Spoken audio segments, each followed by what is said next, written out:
5 main study के weekly revision challenge में सभी का स्वागत है। बिना कोई टाइम वेस्ट किए सीधा आज के इस रिवीजन एक्सप्लेनर में डाइव इन करते हैं। आज हम मुख्य रूप से मई 2026 के करंट अफेयर्स पर एक प्रैक्टिस क्विज कवर करने वाले हैं ताकि आने वाले एग्जाम्स के लिए हमारी तैयारी बिल्कुल सॉलिड रहे। आज के इस हाई स्टेक्स क्विज का फॉर्मेट काफी सिंपल है। इसमें 4 राउंड्स होंगे। पहला सरकारी योजनाओं पर, दूसरा अवार्ड्स यानी पुरस्कार और सम्मान पर, तीसरा तकनीकी नवाचार पर और आखिर में होगी हमारी एक फाइनल चुनौती।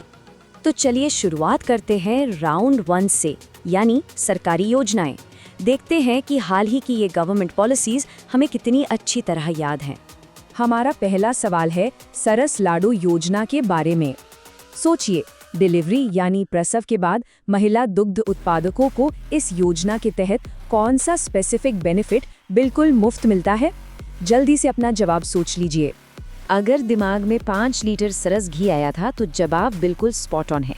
जयपुर डेयरी की इस योजना का मेन पर्पस यही है कि महिलाओं को डिलीवरी के बाद बेटर न्यूट्रिशन मिल सके, जो माँ और बच्चे दोनों के लिए बहुत क्रूशियल है।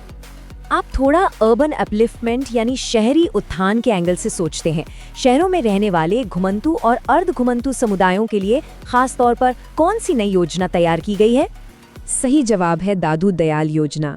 ये एक ऐसा स्टेट इनिशिएटिव है जो शहरी क्षेत्रों की इन नोमैडिक आबादियों को मेन स्ट्रीम से जोड़ने और उन्हें एम्पावर करने के लिए एक बहुत ही मजबूत स्ट्रक्चर प्रोवाइड करता है। चलिए अब एक बड़े मेगा प्रोजेक्ट की बात करते हैं जिसका रीजनल इम्पैक्ट काफी मैसिव है। क्या हमें सोम कमला अंबा परियोजना के वाइटल स्टैट्स यानी महत्वपूर्ण आंकड़े याद हैं?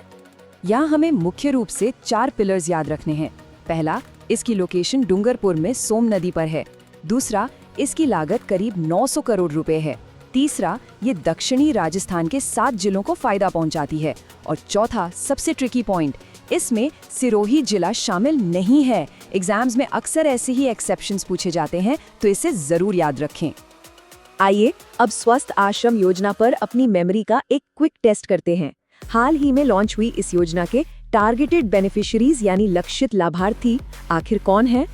ये योजना स्पेशली निराश्रित और असहाय वरिष्ठ नागरिकों यानी डेस्टिट्यूट सीनियर सिटीजन्स को जरूरी शेल्टर और सपोर्ट देती है। समाज के इस वल्नरेबल सेक्शन के लिए ये वाकई एक बहुत ही सेंसिटिव पहल है।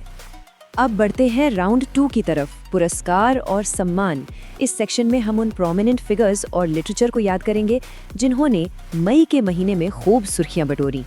एजुकेशन डिपार्टमेंट ने शिक्षा दाताओं के लिए एलिजिबिलिटी रूल्स में एक बड़ा चेंज किया है। क्या कोई गेस कर सकता है कि भामाशाह शिक्षा श्री पुरस्कार के लिए अब नया मिनिमम डोनेशन थ्रेशोल्ड क्या सेट किया गया है? डोनेशंस को और ज्यादा एक्सेसिबल बनाने के लिए इस लिमिट को 5 लाख रुपए से घटाकर सीधा 1 लाख रुपए कर दिया गया है, ताकि ज्यादा से ज्यादा लोग इस नोबल कॉज में पार्टिसिपेट कर सके। अगला सवाल, देखते हैं किसे याद है कि अजमेर के किस लेखक को हाल ही में पंजाब सरकार ने एक बड़े cross state honour Bharat Vibhushan सम्मान 2026 से नवाजा है। वो है अजमेर के जाने माने ऑथर नरेश राघानी मधुकर, और उन्हें ये सम्मान उनके आउटस्टैंडिंग लिटरेरी वर्क चिरंजीवी भव के लिए दिया गया है। अब आने वाला है एक ट्रिकी मैचिंग क्वेश्चन। ये मुक्ति संस्था बीकानेर द्वारा ऑर्गेनाइज किए गए 5वें पोकरमल राजरानी गोयल स्मृति पुरस्कार से जुड़ा है। देखते हैं क्या हम लेखकों का उनके साहित्य कार्यों से सही मिलान कर सकते हैं। इसको याद रखने की एक बहुत ही मजेदार ट्रिक है।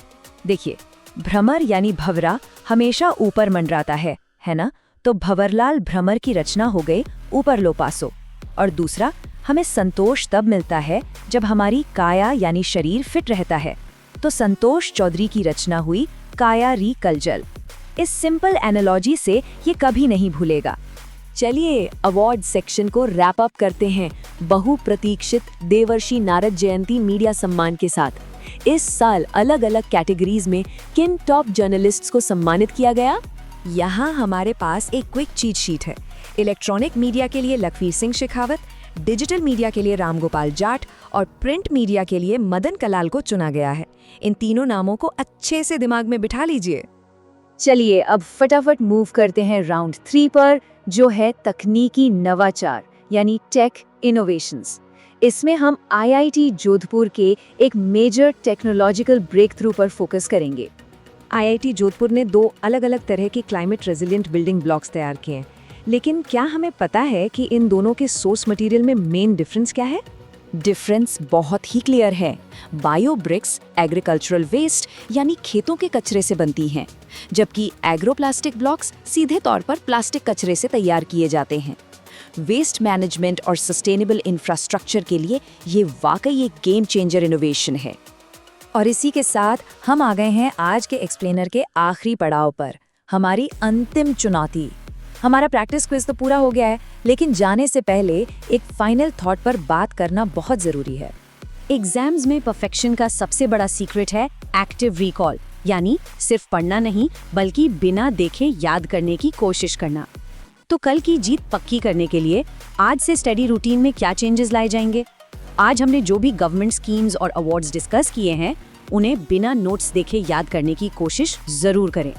कीप प्रैक्टिसिंग और मिलते हैं अगले रिवीजन सेशन में।